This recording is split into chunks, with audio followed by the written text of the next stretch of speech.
各位粉絲、各位朋友，歡迎大家嚟到中醫診療呢個頻道啊！身邊呢位咧係叫做 Fiona， Hello，係啦，係一個位叫做咩啊？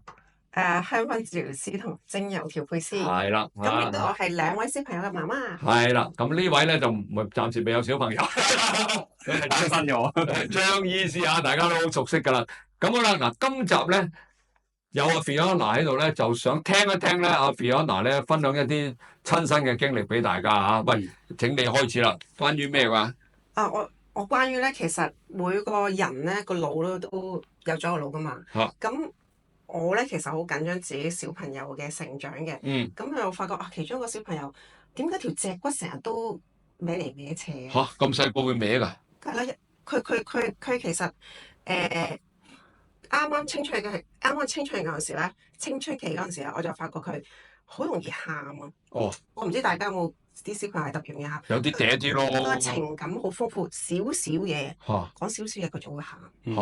咁我就會好奇怪話點解咁容易喊嘅？同埋再留意啲咧，佢細個行路嗰陣時咧，會偏食啦。會有時行路會自己棘親啦。跟住咧個腳掌有啲骨又特別同平時又唔同，同正常又唔同啦。咩事啊？咁佢啫？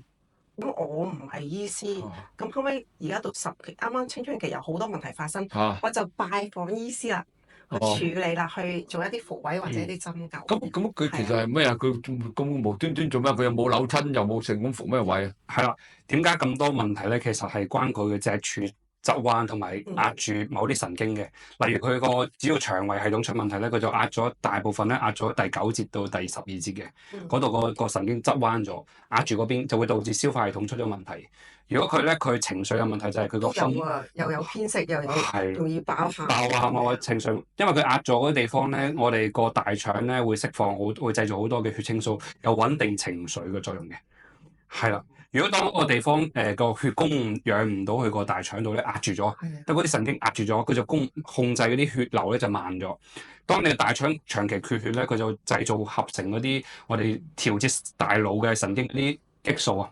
最緊要嗰3個激素，第一個就係血清素，幫助我哋人類咧係鎮定神經嘅，放鬆 relax 同埋瞓覺嘅。係啊，同埋行嗰陣時咧，硬係咧怪怪地咁樣，好似成日都咧發夢啊！啲小學同中學。老師都喺個 report card 嗰度寫 daydreaming，即係成日話佢發，佢集中唔到精神係嘛？我而家睇咗佢而家都10幾歲，我發覺其實係好有想像力嘅佢，好有藝術天分。咁唔關事。不過佢上堂嗰時唔係好有對學科向，最掛住喺度諗緊佢自己。唔係，我都係咁噶。本身就好有創意嘅嘢。老師講呢樣，我哋諗緊第二樣嘢啦，完全唔會理老師做乜嘢嘅。呢啲係性格問題，唔一定係我諗玩嘅嘢嘅喎。咁嗰陣時我未知啊嘛，我覺得點樣專注啲咧？其實正常角度，喂，點樣令到小朋友專注啲？上堂專心啲啦。但係我嗰陣時我就諗，我點樣令佢唔好咁偏食啦？冇咁容易喊啦，健康啲啦。咁我好就去揾個請教阿張醫師去幫我。但係好奇怪喎，你又識得揾佢喎？因為其實通常呢啲都係大部分小朋友都會產生㗎啦，又扭計啦，又唔聽話啦，又偏食啦，10個9個係咁㗎啦。因為咧，其實因為我自己都香薰底咧，我會了解到情緒會影響健康。健康就會產生好疾病。咁呢個係每個媽咪都唔想見到嘅結果。咁所以我就梗係帶咗個上嚟。我嘅方法由按摩啦、精油啦，亦都知道有啲嘢係我處理唔到嘅。咁我就要靠阿張醫師。都跟咗佢成年幾2年啦。所以我都見到每次去做完療程，佢有進步啦，有改善啦，即係我都好感恩啊！張醫師原來係一個中醫嘅角度，去可以幫佢釋放身體嘅，即係叫排翻正啲嗰啲脊骨啦，係咪？係冇錯。我諗而家10個有10個都冇啊，特別小朋友撳手機撳到。係啦，低頭族啊，都係啊。咁所以佢哋更加容易 trap 住佢哋啲情緒喺嗰個肝啊、胃嘅位置咯。我淨係聽到頭先阿張醫師講，就係因為可能佢啲骨骼有少少歪啦，好正常嘅，因為我都成日都歪，我成日都歪。原來咁樣嘅骨骼歪咗，壓到啲神經或者壓到啲內臟，而產生到嘅情緒有問題。同埋你個氣唔流動啊嘛，我哋個氣流動唔到咧，你咪會抑壓咗啲氣 block 住咗自己咯。係啦，就鬱結啊！釋放唔到咯。哇，原來咁樣係一個循環式嘅嘢嚟喎，你唔好以為可以好嚴重。係你唔好以為一樣嘢喎，其實就係你啲骨骼歪咗。好似我上次咪有張醫師幫我整個腰椎盤啊，佢幫我做咗個好簡單嘅嘢。拍咗嘅嗰段視頻啦，大家睇翻我哋之前講腰椎盤嗰度。我個腰椎盤呢度咧有個骨突起咗嘅。咁啊，醫師同我做咗個復位之後咧，我翻嚟俾我老婆睇下，我話老婆你摸下條骨，冇咗個突起嗰度骨。佢做咗一個好簡單嘅復位方法，唔知點樣簡單啦。醫師啲復位好犀利㗎，真係。清。各位粉絲、各位朋友喺呢度隆重宣佈，嚟緊嘅4月28號上晝7點鐘喺 YouTube 我哋有一個新頻道叫做武德壇，係武術個武，德行個德，佛壇個壇。咁咧呢個視頻裏邊咧就係由我身邊呢位尹其浩師傅，佢係一個綜合內外武術嘅師傅。咁喺視頻裏邊咧，佢會表現佢嘅中國功夫啦、拳法啦，仲有兵器添。師傅仲有好多嘢喎。仲有咧就係理療養生，同埋咧就係鐵打。哇！記得4月28號7點鐘支持我哋武德壇。多謝多謝多謝。復位好犀利，真係好犀利。但係你又唔覺得會好似出邊嗰佢唔係喎。佢就唔係咁樣喎，佢好有精準㗎。係咯，佢係好細力咁樣，係咁。得意㗎，你譬如有時頸痛咧，佢會針喺你隻腳㗎。係啊。正常有啲有啊，好上次同我頸痛咪針喺頸，佢唔係針喺腳。針咗腳先，上次係針咗腳之後先再同我復位。係啊。喺個係腰椎盤，呢個係其中一個復位嘅方法。同埋呢啲有陣時，你以為家長以為做運動咪得咯，做運動咪強身。其實當你歪咗咧，做運動有陣時係越做越衰啊。其實係咪啲小朋友好容易歪骨㗎？絕對會，因為小朋友嘅骨咧，佢仲係成長階段咧。佢啲骨咧太柔軟，同埋啲肌肉咧未係固定嘅，所以當佢個姿勢或者坐姿或者瞓喺度打機係有先天同後天嘅。我發覺先天咧其實係生出嚟咧歪歪地咧，影響個腦發展，所以咧有啲個腦區咧係一區特別發達，一區特別唔發達。咁有啲人會覺得佢係咪專注力不足啊？佢係咪過度活躍啊？佢係咪發展遲緩啊？就要睇下你個腦區踩正邊個位係發達，邊個位係潮啊？咁所以咧，我好 believe 復位係可以盡量去平衡翻佢，疏通翻佢嗰個叫做任督二脈，令到個人個氣行得通。咁樣我真係第一次聽。咩叫乜痛乜通嗰啲啊？痛則不通，通則不通。原來小朋友咧，即係咁多個問題都有機會嚟自佢個骨骼本身產生問題。係啦，我仲想分享咧，我有個細嗰個咧，細個生出嚟飲奶咧，可能大家家長嚟飲，好得意㗎。頭嗰幾個月咧，我第一個餵人奶飲足1年人奶，聰明伶俐，好即係咩都 develop 得好好。第二個咧，其實佢咀嚼好難。再另外個問題就係佢飲奶嗰時佢就喊，佢唔中意飲奶，佢好厭奶㗎。即係偏食啦，係咪啊？咁佢啱得喊到差唔多想瞓啦，佢先會肯飲嘅。所以其實由飲奶嗰時已經 notice 佢應該可能係有啲腦部發展，對啲味覺感覺係有啲特別敏感，所以有呢個反應。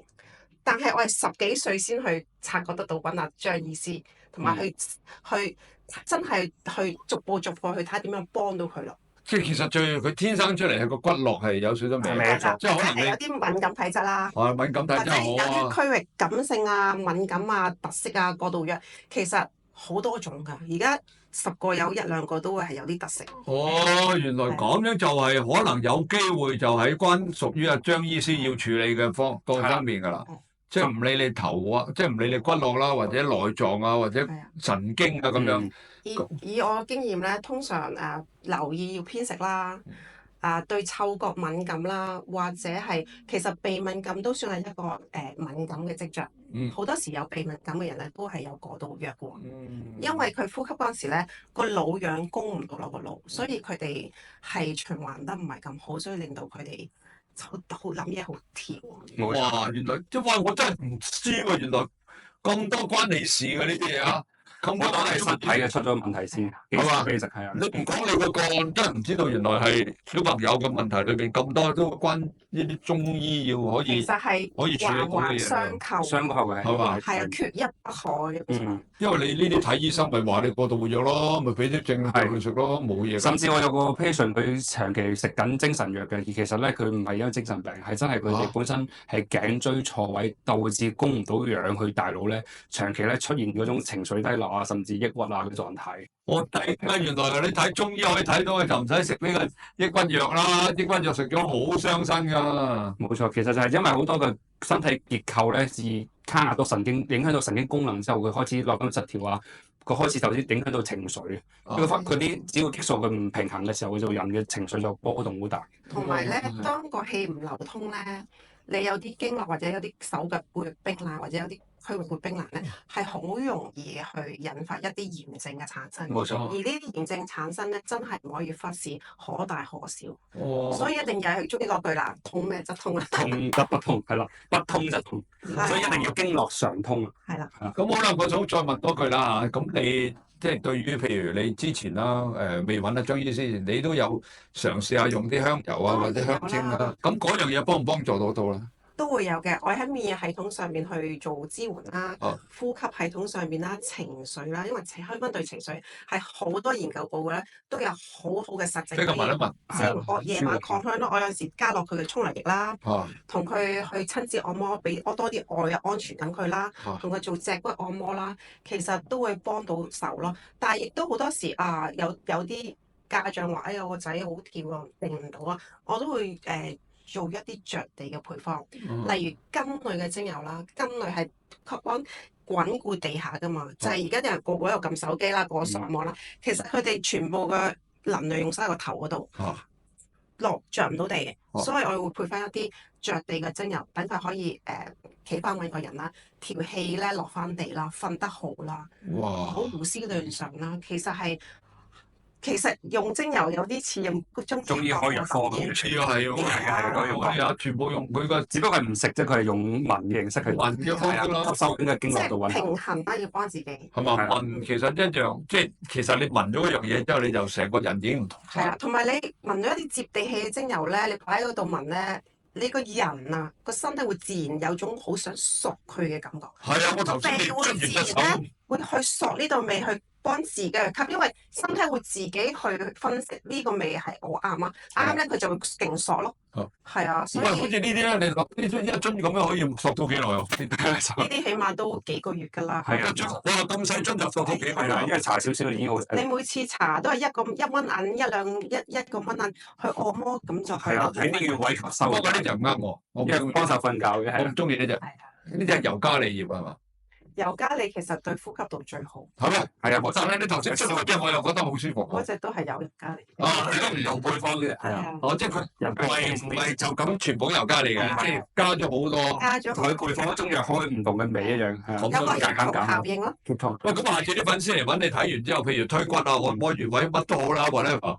咁你點樣揾佢啊？定係還是佢準備定一啲精油喺度，俾啲粉絲可以嗱，有呢啲。到時真係有需要嘅，張醫師會揾我㗎啦。冇錯，咁你可以常駐喺度咧，咪調嘢食喺度得唔得啊？唔使下啲有調整啲唔同嘅金木水火土啦，對應我哋心肝脾肺腎、邊得呼吸道啊、心血管啊等等啊、泌尿系統啊，都可以幫佢哋透過精油個附加更喺屋企可以自己幫自己。等於類似濕片紋咁咯，冇錯，呢個就紋嘅，我去用濕條紋啦。反而係咪仲直接一紋就索落去？係啦，冇錯啦。嗰種精神，譬如你有啲要提神嘅，就即刻提神；係要舒緩嗰個鼻敏感嘅，就鼻敏感。有時好衰嘅鼻敏感發作咧，你一路行你要講嘢要成，我哋又拍片又係一路擤住鼻涕一路拍片就想死啊！真。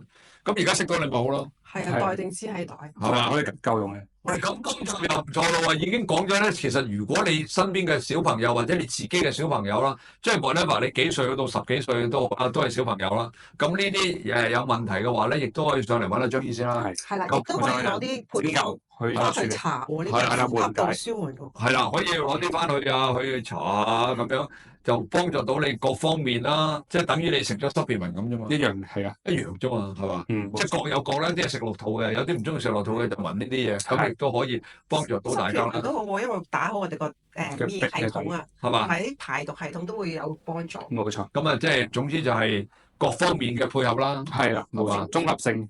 好啦，咁呢集我哋又到呢度啦，差唔多啦。咁啊，好多謝阿 Sophia 啦，唔 Sophia，Fiona 死啦 Fiona 啫，我成日都錄，冇人簽埋我得。有㗎，有啲精油真係幫你個腦神經供血裝翻上去。我真係前啲真係要揾人幫我調配翻，幫助得個腦啲老人簽我嘅時候，我要斟下舊料啊，攞翻啲上去，你攞翻啲上去，翻條頸。好啦，真係講笑講完啦，咁呢集咧就到呢度啦。記住我哋中醫診療呢個頻道啊，身邊呢位靚女咧係講兩師，講多次。精油調配師同埋香薰治療師，冇錯啦。下一次你上嚟揾阿張醫師嘅時候咧，就有機會咧就可以聞到咧佢喺為大家調配嘅精油啦。係啦，好，咁呢集到呢度啦，我哋同粉絲講拜拜。拜拜。好。